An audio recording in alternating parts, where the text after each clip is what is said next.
Fala lotequeiro e lotequeira. Seja muito bem-vindo ao Loteca Informações dos Jogos da Semana. Aqui você fica por dentro de tudo o que realmente importa antes de marcar seu cartão. Desfalques, momento das equipes, estilo de jogo, tendências de mercado e as análises mais atualizadas para os 14 jogos da rodada. Se você quer jogar com confiança, estratégia e informação de verdade, este é o lugar certo. Então se acomoda aí, pega seu bloco de anotações, porque agora vai começar o momento da loteca. Jogo 1, Corinthians e Ponte Preta. O estádio ainda está enchendo. A arquibancada vai ganhando cor. O som dos tambores se mistura ao burburinho de expectativa, e a sensação é clara. Começo de campeonato é território de incerteza, onde ninguém ainda está pronto, mas todo mundo quer parecer que está. Corinthians e Ponte Preta entram nesse jogo como quem pisa em terreno novo, testando o chão antes de correr, sabendo que cada passo agora constrói o caminho que será percorrido lá na frente. O Corinthians chega com elenco forte no papel, mas com peças importantes ainda buscando ritmo, alguns retornando de lesão, outros preservados na gestão de elenco típica desse momento inicial. Isso muda a dinâmica do time, deixa o jogo menos automático e mais dependente de leitura em tempo real. A bola pode até circular, mas a tomada de decisão ainda não é tão rápida. O encaixe entre setores ainda está em construção, e isso abre pequenas brechas que normalmente não existiriam mais adiante na competição. Do outro lado, a Ponte Preta entra mais leve, sem o peso da obrigação, mas com uma organização que costuma crescer justamente nesse tipo de cenário. É um time que se sente confortável em fechar espaços, em jogar sem a bola, em transformar cada recuperação em um pequeno golpe emocional contra o adversário. Não é sobre posse, é sobre espera, sobre paciência, sobre escolher o momento certo para avançar, como quem sai do esconderijo na hora exata. O histórico recente entre eles traz sempre jogos tensos, travados, com poucas concessões e muita disputa no meio. É aquele tipo de confronto em que a torcida prende a respiração a cada dividida mais forte, a cada bola levantada na área, porque o jogo não flui. Ele se arrasta, se empurra, se negocia metro a metro. Isso cria uma atmosfera de nervosismo que contagia os jogadores e transforma detalhes mínimos em eventos gigantes. O mando de campo pesa, não só pelo apoio, mas pelo ambiente. A torcida do Corinthians empurra, cobra, reage, e isso acelera o jogo, às vezes até mais do que o próprio time consegue acompanhar. Já a Ponte tenta justamente o contrário, esfriar, desacelerar, quebrar o ritmo, transformar o estádio num lugar impaciente, onde o silêncio pesa tanto quanto o barulho. As condições também entram no enredo. Clima quente pede mais controle. A arbitragem costuma ser mais rigorosa nesse início para estabelecer autoridade, e isso tende a cortar o jogo mais físico e favorecer quem consegue pensar rápido, se posicionar melhor e evitar faltas desnecessárias. Cada cartão, cada interrupção, cada conversa com o árbitro vira parte do roteiro emocional da partida. E aí entra o fator imprevisibilidade, o tempero das zebras que só aparecem quando ninguém ainda tem certezas. Início de campeonato é o palco ideal para isso, porque os gigantes ainda estão se montando, e os organizados já estão prontos. É como uma corrida em que uns largam com potência, e outros largam com equilíbrio. E nem sempre potência ganha no começo. Tudo isso vai construindo uma narrativa de tensão crescente, de jogo que parece contido por fora, mas ferve por dentro. A bola rola, o tempo passa, a arquibancada alterna entre ansiedade e esperança, e cada ataque parece carregar mais peso do que realmente tem, simplesmente porque ninguém quer começar mal, ninguém quer ser o primeiro a escorregar. Análise final. Esse jogo se desenha menos como espetáculo aberto, e mais como batalha psicológica e tática, onde o Corinthians tenta impor sua força, mas ainda busca identidade, enquanto a Ponte se agarra à organização, ao controle emocional e à espera paciente pelo erro. É o tipo de confronto em que quem erra menos cresce mais,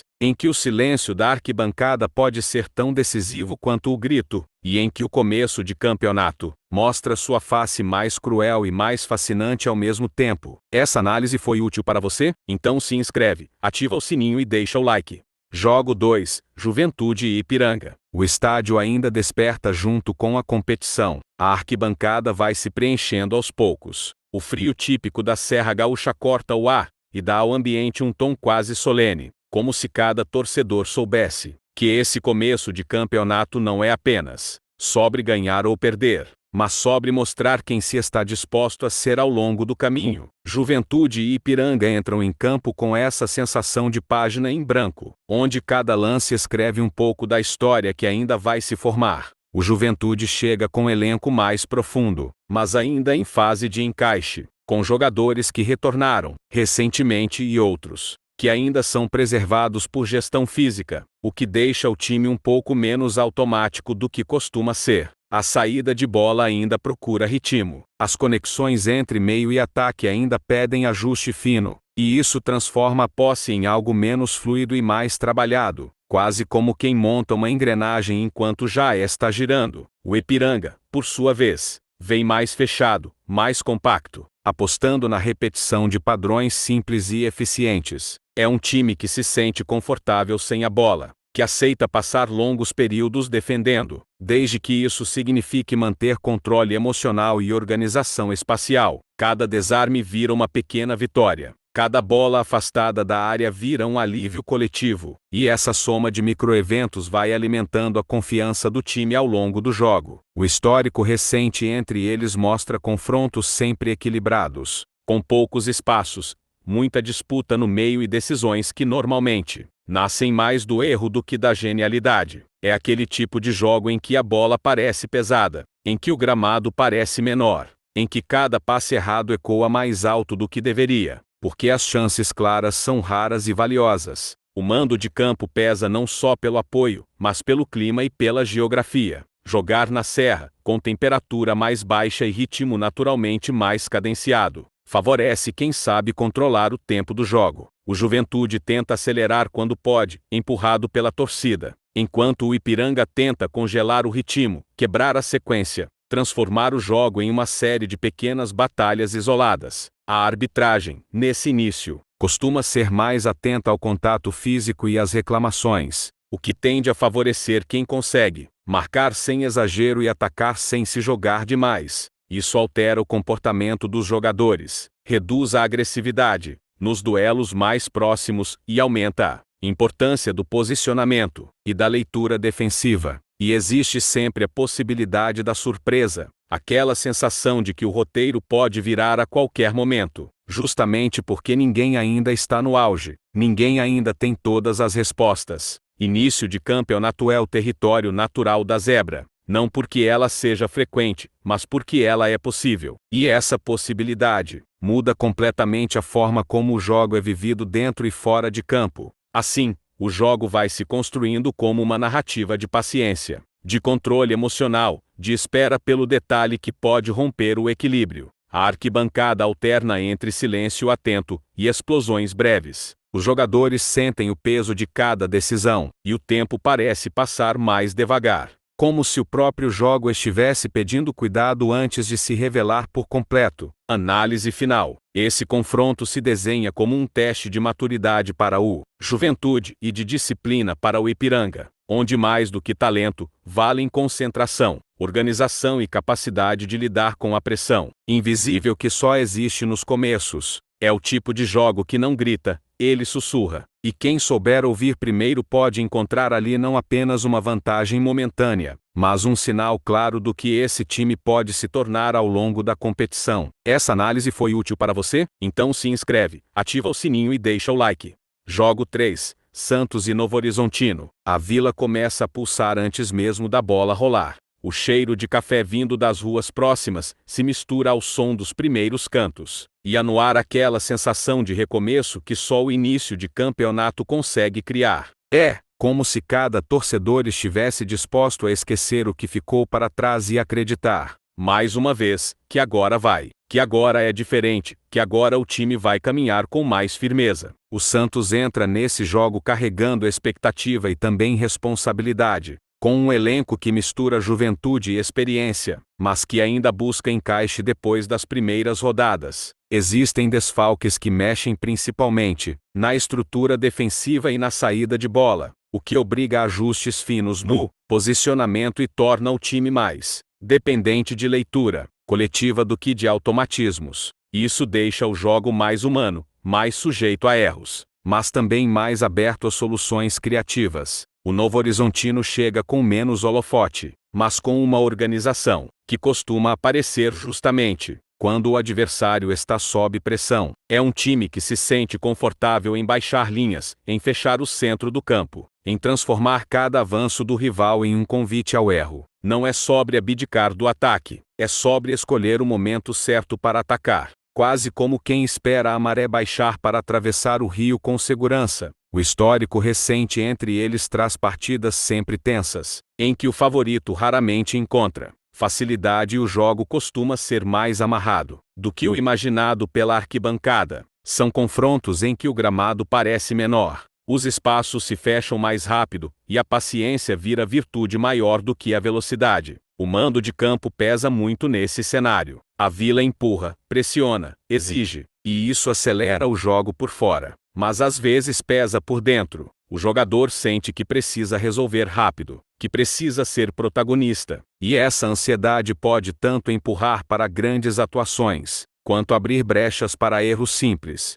Já o Novo Horizontino tenta transformar essa pressão em aliada silenciosa, deixando que ela vire ruído, nervosismo e, quem sabe, precipitação. As condições climáticas, com calor e umidade típicos do litoral, pedem gestão de ritmo e de energia, o que afeta substituições, intensidade de marcação e até o tempo de recuperação entre as ações. A arbitragem, mais rigorosa nesse começo para impor controle, tende a cortar excessos físicos e valorizar quem se posiciona melhor, quem antecipa, quem pensa o jogo um passo à frente. Existe também a sombra da zebra, sempre rondando quando o campeonato ainda engatinha. Ela não aparece como um monstro, mas como um sussurro, uma possibilidade que muda o comportamento dos jogadores, que faz o time grande jogar um pouco mais tenso e o time menor jogar um pouco mais solto, e assim o jogo vai se desenhando como uma história de expectativa contra organização, de impulso contra paciência, de torcida que canta alto contra silêncio estratégico. Cada lance carrega um peso simbólico maior do que realmente tem, simplesmente porque tudo ainda está começando e ninguém quer começar errado. Análise final. Esse confronto se constrói mais no campo emocional e tático do que no brilho individual, com o Santos tentando afirmar identidade sob pressão e o Novo Horizontino tentando sobreviver com ordem, leitura e frieza. É um jogo que não se revela de imediato. Ele se deixa descobrir aos poucos, como um livro que só mostra o sentido real depois de várias páginas. E quem souber ler melhor esse enredo pode sair dali não apenas com um resultado, mas com uma direção clara para o restante da competição. Essa análise foi útil para você? Então se inscreve, ativa o sininho e deixa o like.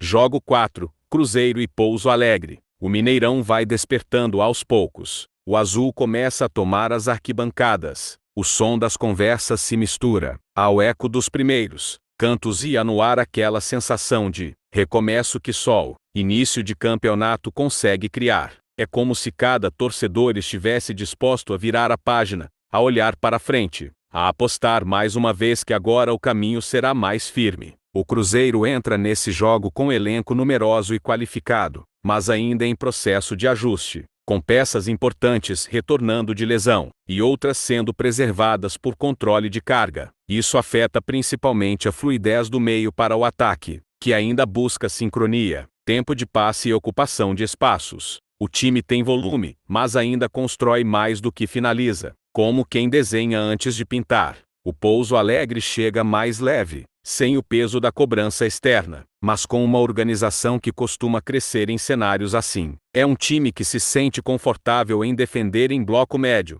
fechar linhas de passe e transformar cada recuperação em uma tentativa de transição rápida. Não é um futebol vistoso, mas é funcional, e essa funcionalidade costuma incomodar quem precisa propor o jogo. O histórico recente entre eles traz Encontros que raramente são tão simples quanto parecem no papel. Existe sempre uma tensão silenciosa quando o time maior enfrenta o menor, porque a obrigação pesa de um lado e a liberdade solta o outro. Isso cria jogos em que o controle emocional vale tanto quanto a qualidade técnica. O mando de campo pesa muito, mas pesa de forma ambígua. Ele empurra, anima, cria energia, mas também exige. Acelera decisões, cobra protagonismo. O jogador sente isso em cada toque na bola, em cada passe mais lateral, em cada tentativa que não dá certo. Já o visitante se alimenta desse nervosismo alheio, tentando transformá-lo em erro. As condições climáticas, com calor e ar seco, pedem gestão de ritmo e de fôlego, o que influencia substituições, intensidade de marcação e até a forma como o jogo é pausado. A arbitragem, nesse começo, tende a ser mais rigorosa no contato físico, cortando excessos e valorizando quem se posiciona melhor e antecipa jogadas. Existe também a possibilidade da zebra,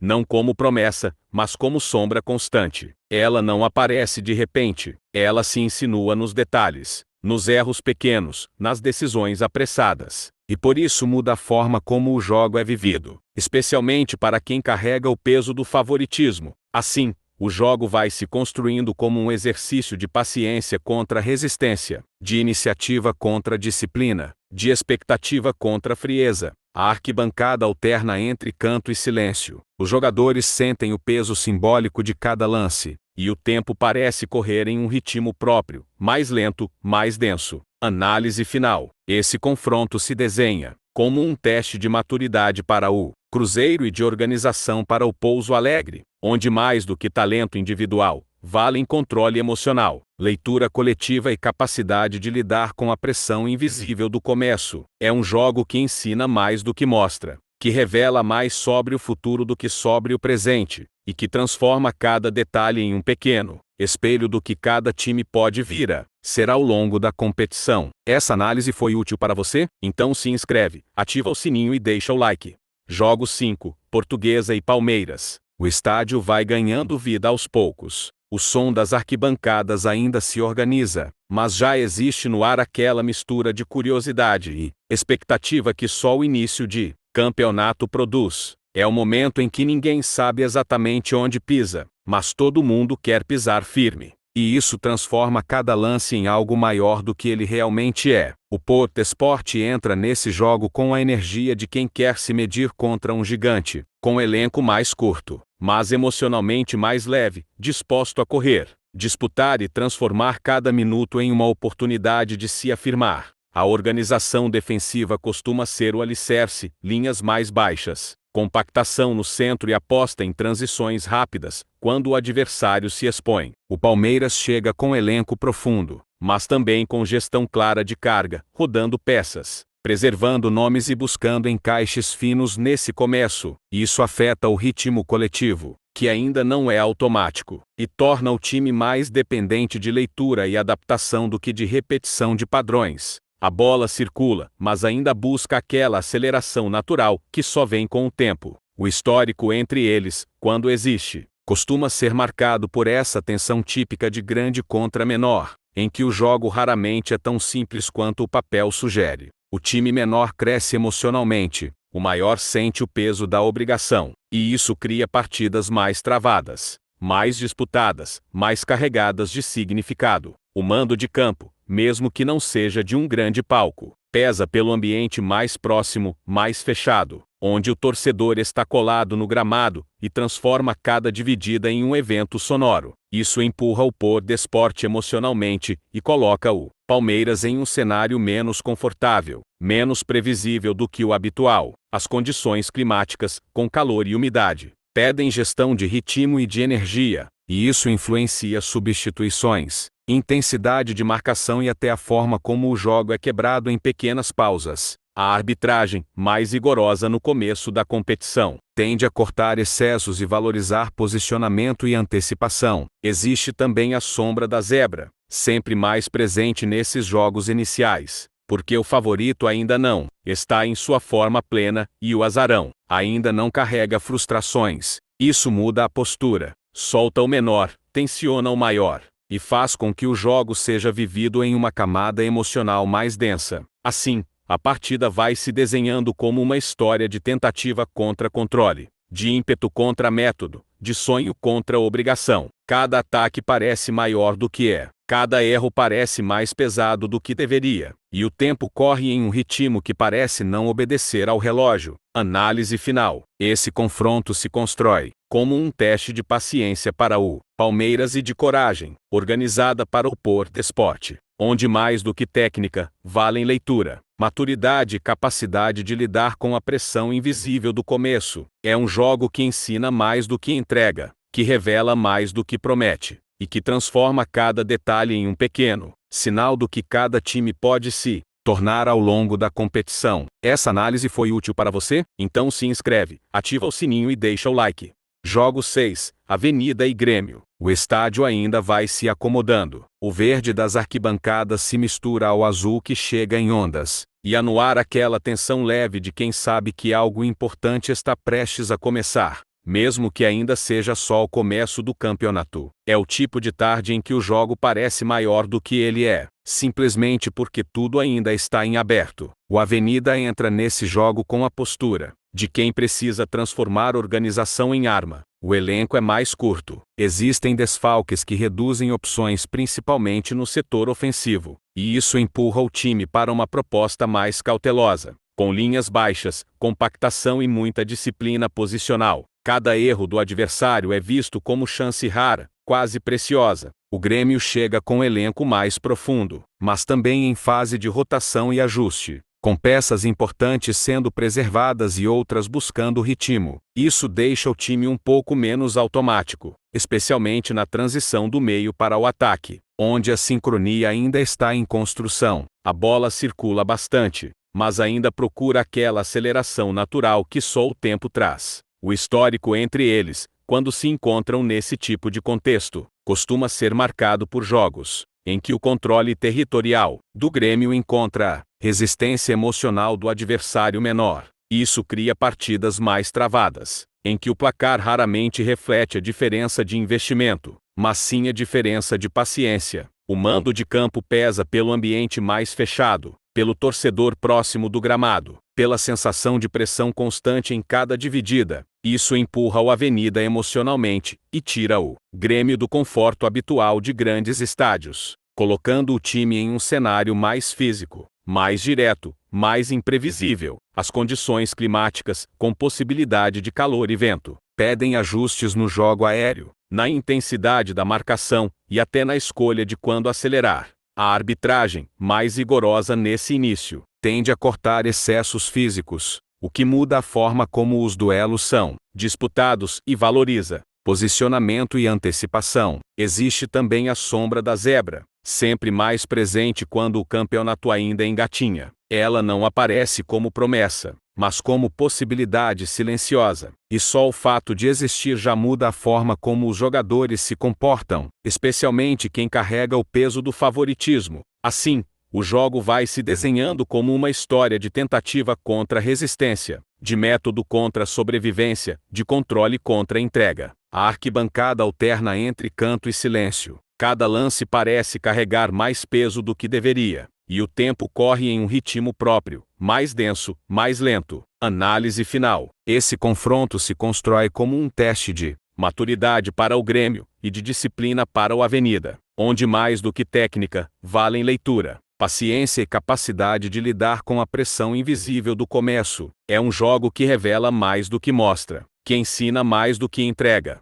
e que transforma cada detalhe em um pequeno sinal do caminho que cada time pode trilhar ao longo da competição. Essa análise foi útil para você? Então se inscreve, ativa o sininho e deixa o like. Jogo 7, São Luís e Caxias. O estádio começa a ganhar vida devagar. As arquibancadas ainda se preenchem em ondas tímidas, mas o clima já é de expectativa concentrada, daquela que não faz barulho alto, mas pesa no ar. Início de campeonato tem esse poder de transformar partidas comuns em momentos simbólicos, em que cada gesto parece dizer algo sobre o que ainda está por vir. O São Luís entra nesse jogo com elenco mais enxuto e com alguns desfalques, que afetam principalmente a criatividade no meio. o que empurra o time para uma proposta mais direta, mais vertical, menos elaborada. A bola tende a passar mais rápido pelos pés, como se o time quisesse resolver antes que precise pensar demais, apostando na intensidade e na entrega como motores principais.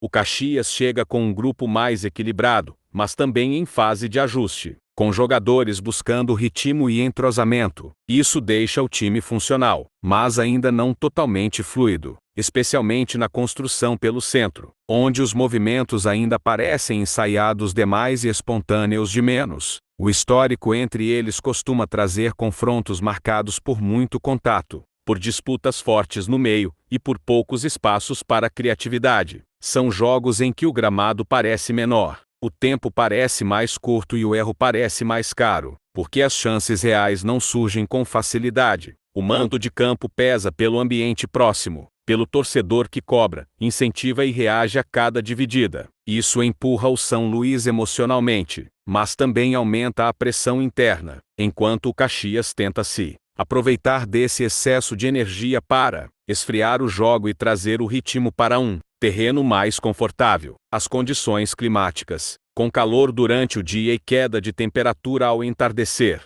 pedem adaptação constante do ritmo, e isso influencia a intensidade, trocas e até a forma como os jogadores se posicionam para poupar energia. A arbitragem, mais atenta no início da competição, tende a cortar excessos físicos, o que muda o tom dos duelos e valoriza posicionamento e antecipação. Existe também a sombra da zebra, que não precisa acontecer para ser sentida. Só a possibilidade já altera comportamento, solta quem é visto como menor e tensiona quem carrega o peso da obrigação, criando uma camada emocional que atravessa o jogo inteiro. Assim, o confronto vai se desenhando como uma história de força contra controle, de intensidade contra organização, de urgência contra paciência. A arquibancada oscila entre silêncio atento e explosões breves, e cada lance parece carregar mais significado do que teria em outro momento da temporada. Análise final. Esse jogo se constrói como um teste de identidade para o São Luís e de maturidade para o Caxias, em que mais do que técnica, valem concentração, leitura e capacidade de lidar com a pressão invisível do começo. É um confronto que não se entrega de imediato,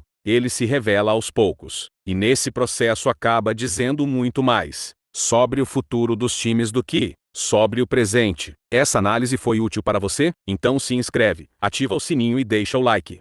Jogo 8, Bahia e Jequié. A Fonte Nova começa a respirar futebol outra vez. O azul e o vermelho se espalham pelas arquibancadas, e há no ar aquela mistura de ansiedade e esperança, que só o início de campeonato consegue criar. É como se todo mundo estivesse disposto a acreditar de novo, a olhar para frente, a sentir que agora a história pode ser diferente. O Bahia entra nesse jogo com um elenco mais profundo e técnico, mas ainda em processo de encaixe, com jogadores importantes sendo preservados e outros voltando aos poucos de problemas físicos. Isso afeta principalmente o ritmo da circulação de bola e a agressividade na pressão, que ainda não aparecem de forma contínua, mas em ondas, em momentos isolados. O Jequié chega com menos recursos, mas com uma proposta clara de organização, linhas baixas, compactação e muita entrega. É um time que aceita passar longos períodos sem a bola desde que isso signifique proteger sua área e esperar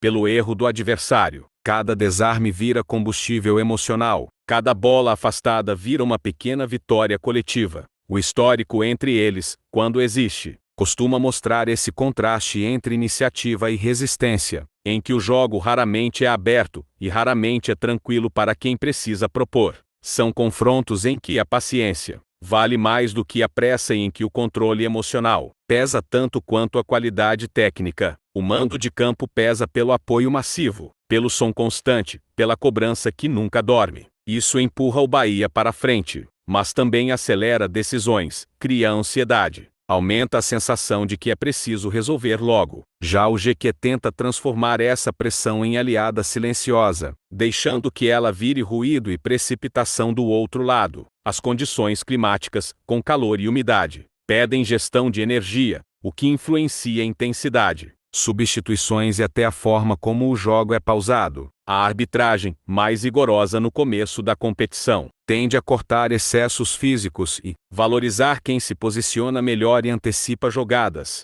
Existe também a sombra da zebra, sempre rondando quando o campeonato ainda está se desenhando. Ela não precisa aparecer para ser sentida. Basta existir como possibilidade para mudar comportamentos, soltar quem é visto como menor e tensionar quem carrega o peso do favoritismo. Assim, o jogo vai se construindo como uma narrativa de expectativa contra paciência, de impulso contra contenção, de torcida que canta sem parar contra silêncio estratégico. Cada lance parece maior do que é, cada erro parece mais pesado, e o tempo corre em um ritmo próprio, mais denso, mais lento. Análise final. Esse confronto se desenha como um teste de maturidade para o Bahia e de resistência organizada para o Jequié, onde mais do que talento, valem leitura, frieza e capacidade de lidar com a pressão invisível do começo. É um jogo que ensina mais do que entrega, que revela mais do que promete, e que transforma cada detalhe em um pequeno espelho do que cada time pode se tornar ao longo da competição. Essa análise foi útil para você? Então se inscreve, ativa o sininho e deixa o like. Jogo 9, Internacional e Novo Hamburgo. O Beira-Rio começa a pulsar lentamente. O vermelho ocupa os degraus. O som dos primeiros cantos ecoa como um aquecimento emocional, e há no ar aquela sensação de recomeço que só o início de campeonato consegue criar. Tudo parece provisório, mas ao mesmo tempo decisivo, como se cada detalhe já estivesse dizendo algo sobre o que vem pela frente. O Internacional entra nesse jogo com elenco amplo, mas ainda em processo de ajuste, com peças importantes sendo preservadas e outras buscando ritmo, depois de retornos recentes. Isso afeta especialmente a fluidez ofensiva, que ainda aparece mais em lampejos do que em sequência contínua, tornando o time mais dependente de leitura coletiva do que de automatismos. O Novo Hamburgo chega com proposta clara de organização e resistência, com linhas mais baixas, compactação e foco total em reduzir espaços. É um time que aceita jogar sem a bola, que transforma cada corte defensivo em pequeno combustível emocional e que cresce quando consegue frustrar o adversário. O histórico entre eles costuma trazer esse contraste entre iniciativa e contenção, em que o time maior controla território e o menor controla tempo. São jogos em que a paciência vale mais do que a pressa, e em que a ansiedade costuma ser o maior adversário de quem precisa propor. O mando de campo pesa pelo ambiente amplo, pelo apoio constante e pela cobrança silenciosa que nunca some. Isso empurra o Internacional para frente, mas também acelera decisões e aumenta a sensação de obrigação. Já o visitante tenta transformar esse peso em vantagem psicológica, apostando no erro provocado pela pressão. As condições climáticas, com calor e umidade, pedem gestão de ritmo, influenciam intensidade e até a forma como o jogo é pausado. A arbitragem, mais rigorosa no começo da competição, tende a cortar excessos físicos e valorizar posicionamento e antecipação, o que favorece quem lê melhor o jogo. Existe também a sombra da zebra, sempre presente quando tudo ainda está se organizando. Ela não precisa acontecer para ser sentida, basta existir para mudar comportamentos, soltar quem é visto como menor e tensionar quem carrega o peso do favoritismo. Assim, o jogo vai se desenhando como uma narrativa de controle contra resistência, de expectativa contra paciência, de canto alto contra silêncio estratégico. Cada lance parece maior do que é, cada erro parece mais pesado, e o tempo corre em um ritmo que não obedece apenas ao relógio. Análise final. Esse confronto se constrói como um teste de maturidade para o Internacional e de disciplina para o Novo Hamburgo, em que mais do que talento, valem frieza, leitura e capacidade de lidar com a pressão invisível do começo. É um jogo que revela mais do que mostra, que ensina mais do que entrega, e que transforma cada detalhe em um pequeno sinal do caminho que cada time pode trilhar ao longo da competição. Essa análise foi útil para você? Então se inscreve, ativa o sininho e deixa o like. Jogo 10, Atlético Mineiro e Betim. O estádio vai se enchendo aos poucos. O preto e branco começa a dominar o cenário, e a no ar aquela sensação de recomeço que só o início de campeonato consegue criar. O som dos passos nas arquibancadas, das conversas soltas e dos Primeiros cantos constrói uma atmosfera de expectativa que cresce antes mesmo da bola rolar. O Atlético entra nesse jogo com um elenco mais profundo e técnico, mas ainda em fase de ajuste, com peças importantes sendo preservadas e outras retornando gradualmente ao ritmo ideal. Isso afeta a fluidez do jogo ofensivo, que ainda aparece mais em momentos isolados do que de forma contínua, tornando o time mais dependente de leitura coletiva do que de automatismos consolidados. O Betim chega com um elenco mais curto, mas com uma proposta clara de organização defensiva e entrega emocional. É um time que se sente confortável em jogar sem a bola, em fechar espaços e em transformar cada recuperação em uma pequena vitória. A confiança cresce a cada minuto em que consegue resistir à pressão. O histórico entre eles, quando se encontram nesse tipo de contexto, costuma ser marcado por jogos em que a iniciativa de um lado encontra a resistência do outro. São partidas em que a paciência vale mais do que a pressa, e em que o erro pequeno ganha proporção grande. O mando de campo pesa pelo ambiente, pelo apoio constante e pela cobrança silenciosa que acompanha cada jogada. Isso empurra o Atlético para frente, mas também acelera decisões e aumenta a sensação de obrigação. Já o Betim tenta transformar esse peso em vantagem psicológica, esperando que a ansiedade do adversário abra brechas. As condições climáticas, com calor e ar mais seco, pedem gestão de ritmo e de energia, o que influencia a intensidade, substituições e até a forma como o jogo é pausado. A arbitragem, mais rigorosa no começo da competição, tende a cortar excessos físicos e valorizar posicionamento e antecipação. Existe também a sombra da zebra, sempre presente quando o campeonato ainda está se desenhando. Ela não precisa aparecer para ser sentida.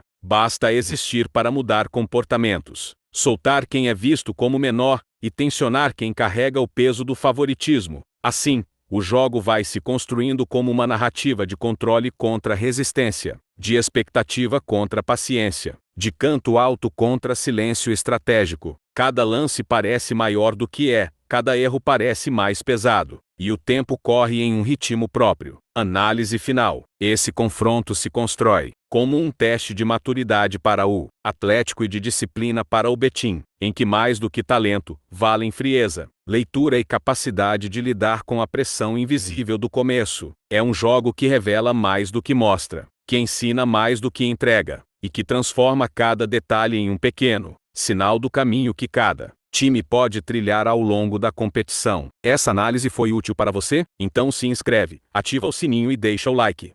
Jogo 11, Ferroviário e Fortaleza. O clima de clássico toma conta do entorno desde cedo, e mesmo antes da bola rolar já existe uma tensão que não se explica só pela rivalidade, mas pelo simbolismo de início de campeonato, quando tudo parece possível e cada detalhe ganha peso dobrado. O som dos torcedores se mistura ao vento que atravessa o estádio, criando aquela sensação de que algo importante está prestes a acontecer. O Ferroviário chega com um elenco mais compacto, marcado por jogadores que já se conhecem bem e entendem o valor da organização. Há desfalques pontuais que reduzem opções no meio e na frente, o que obriga o time a ser ainda mais coletivo, a dividir responsabilidades e a transformar compactação defensiva em plataforma de ataque. O Fortaleza aparece com um elenco mais amplo e mais rodado, mas também em processo de encaixe, com algumas peças sendo preservadas e outras voltando de desgaste recente. Isso traz pequenas oscilações de ritmo, especialmente na transição defensiva, que às vezes demora a se reorganizar quando o time perde a bola. O histórico recente entre eles costuma mostrar jogos intensos, de contato forte, linhas compactas e poucos espaços. São confrontos em que a bola parada ganha valor estratégico, e em que cada falta lateral parece um convite ao perigo. O mando de campo muda a energia do jogo. Para o Ferroviário, ele funciona como escudo emocional, uma forma de se sentir protegido pela própria torcida. Para o Fortaleza, vira teste de maturidade, exigindo calma para não confundir intensidade com precipitação. As condições climáticas pedem gestão física cuidadosa, porque o calor cobra seu preço e transforma o segundo tempo em um exercício de resistência mental tanto quanto corporal. A arbitragem, mais atenta no começo do campeonato, tende a conter excessos e a impor limites claros desde os primeiros minutos. Há também o fantasma da zebra, que ronda especialmente jogos como esse, em que o time visto como menor encontra no contexto local e emocional uma chance de se agigantar. Esse fantasma muda decisões, influencia posturas e cria um jogo mental dentro do jogo. Assim, a partida vai se desenhando como um duelo entre controle e sobrevivência, entre quem tenta impor padrão e quem tenta quebrar ritmo. Cada saída de bola é um pequeno risco, cada dividida parece um manifesto, e o tempo avança como se estivesse sendo empurrado pela própria ansiedade coletiva. Análise final. Esse jogo se constrói como uma prova de equilíbrio emocional e tático, em que mais do que talento individual, vale a capacidade de entender o momento, respeitar o contexto e escolher quando acelerar e quando respirar. É um confronto que não entrega tudo em forma de espetáculo, mas em forma de sinais, e que revela muito sobre quem está pronto para competir de verdade desde o começo. Essa análise foi útil para você? Então se inscreve, ativa o sininho e deixa o like. Jogo 12, Noroeste e Bragantino. O estádio ainda se acomoda quando o jogo começa a ganhar forma, com a arquibancada enchendo aos poucos e aquele ruído constante, que parece um motor emocional, empurrando o time da casa. É início de campeonato, e isso transforma cada passe em gesto de afirmação, cada disputa em uma tentativa de mostrar que o trabalho feito até aqui tem sentido. O Noroeste entra em campo com o elenco mais enxuto e fortemente apoiado em atletas que já se conhecem, que sabem onde o companheiro vai estar, antes mesmo da bola sair do pé. Há desfalques que encurtam o banco e exigem mais concentração defensiva, especialmente nas laterais, onde o time costuma sofrer quando é forçado a correr para trás. O Bragantino aparece com um elenco mais profundo, mas ainda buscando sincronia entre setores. Algumas peças chegam com desgaste acumulado e outras voltam de ausência, criando uma equipe que oscila entre intensidade alta e momentos de queda de ritmo, principalmente quando precisa pressionar alto por muito tempo. O histórico de encontros entre eles costuma revelar jogos de controle contra resistência, em que um tenta impor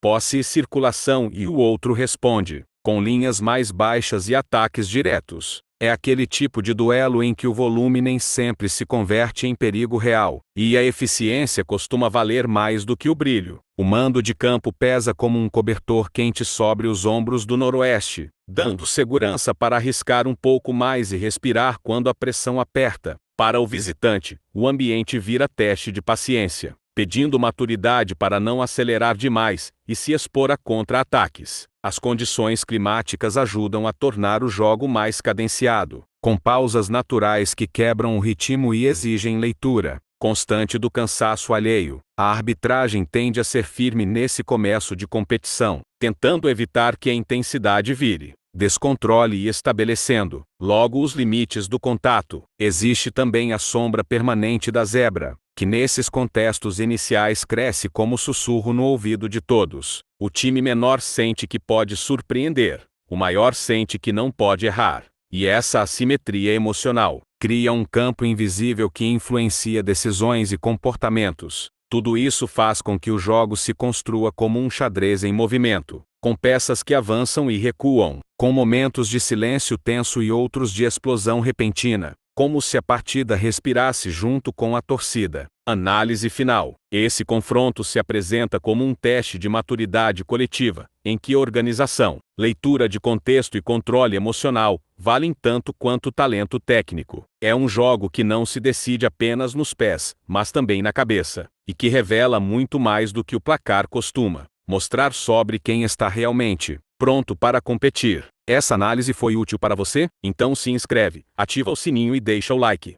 Jogo 13, Flamengo e Portuguesa. O Maracanã ainda não está completamente cheio, mas o som já se espalha como uma onda que antecede a maré alta. E os jogadores sentem isso no aquecimento, no jeito como a bola corre mais rápida no gramado recém-regado. É início de campeonato, aquele momento em que tudo ainda é promessa e cada gesto parece carregar mais significado do que o normal. O Flamengo entra em campo com equipe formada majoritariamente por atletas do sub-20, o que muda completamente a leitura emocional e tática do confronto. Há talento, há intensidade, a fome de mostrar serviço, mas também a inexperiência, escolhas apressadas e aquele pequeno atraso de leitura que só o tempo costuma corrigir. Alguns jogadores do elenco principal ficam fora por gestão física e planejamento, abrindo espaço para que jovens ocupem papéis centrais na construção e na recomposição. A Portuguesa chega com o elenco mais rodado dentro desse tipo de contexto, acostumada a jogos em que o peso emocional é menor, mas a exigência competitiva é constante. O time carrega menos brilho individual, porém apresenta uma organização defensiva mais sólida e uma leitura coletiva mais madura, especialmente na forma de fechar espaços e explorar erros de posicionamento. O histórico recente entre equipes desse perfil mostra um padrão curioso, em que o time tecnicamente superior muitas vezes encontra dificuldade para transformar domínio em controle real do jogo, enquanto o outro cresce na medida em que resiste, ganha confiança e passa a jogar com o relógio e com o nervosismo do adversário. O mando de campo ajuda o Flamengo no aspecto anímico, empurrando os jovens para frente e criando aquela sensação de que tudo é possível. Ao mesmo tempo, esse apoio pode virar cobrança silenciosa quando o gol não sai rápido, quando a jogada não encaixa, quando a ansiedade começa a aparecer nos gestos e nas decisões. O clima contribui para um jogo mais físico, com desgaste precoce e necessidade de rodar mais a bola para respirar. A arbitragem tende a ser mais pedagógica nesse início, tentando conter excessos sem quebrar o ritmo, o que favorece um jogo mais fluido, porém também mais exposto a erros individuais. Existe ainda o fator invisível da zebra, que nesse tipo de confronto cresce como sombra atrás do favorito. Para a Portuguesa, cada minuto sem sofrer gol reforça a crença. Para o Flamengo, cada minuto sem marcar aumenta a pressão interna, mesmo que ninguém diga nada em voz alta. Tudo isso constrói uma narrativa em que o jogo não é apenas bola rolando, mas um teste de maturidade emocional contra a energia juvenil, de paciência contra ímpeto, de controle contra entusiasmo. A arquibancada percebe isso, e o silêncio antes de uma finalização errada pesa quase tanto quanto o grito quando ela dá certo. Análise final. Este é um confronto que fala menos de hierarquia e mais de momento, menos de nome e mais de comportamento coletivo, em que quem conseguir alinhar cabeça e perna primeiro tende a ditar o tom do jogo e transformar a própria identidade em vantagem competitiva dentro do campo. Essa análise foi útil para você? Então se inscreve, ativa o sininho e deixa o like.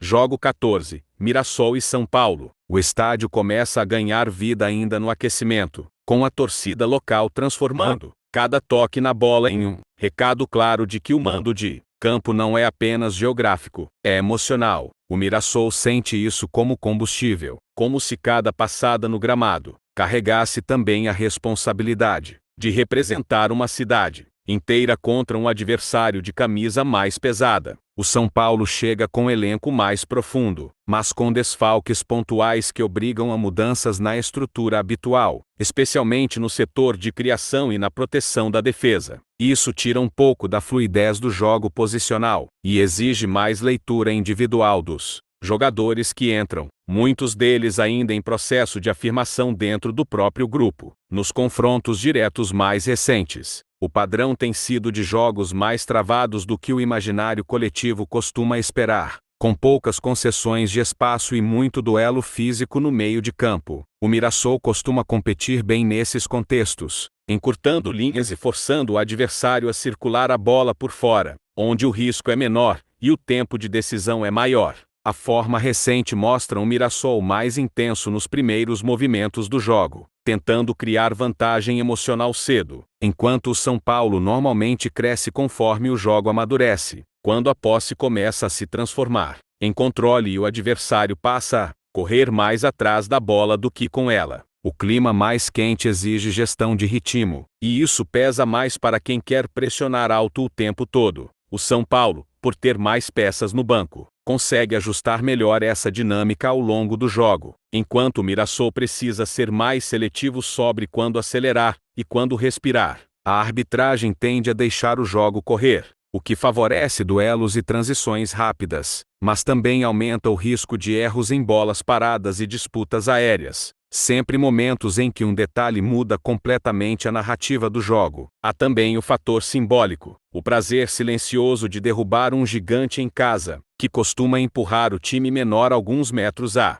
frente quando as pernas começam a pesar. Esse tipo de motivação não aparece em estatística, mas aparece nos carrinhos dados no meio de campo e na bola dividida que vira ataque. Tudo isso constrói um ambiente em que o jogo se transforma em um cabo de guerra invisível, entre a organização paciente de um lado e a intensidade orgulhosa do outro, com a torcida oscilando entre o grito e o silêncio, acompanhando cada passe como se fosse uma batida de coração. Análise final. Este é um confronto que se decide mais na capacidade de lidar com o próprio peso do que no peso do adversário, em que quem conseguir manter clareza emocional enquanto o estádio aperta, tende a transformar controle em vantagem real dentro do jogo. Se essa leitura te ajudou a entender melhor os jogos de hoje, deixa o like porque isso ajuda muito o canal a crescer. Se inscreve no canal, porque todo dia tem leitura dos jogos e toda semana tem análise completa da loteca. Amanhã eu volto com o placar plausível dos jogos do dia,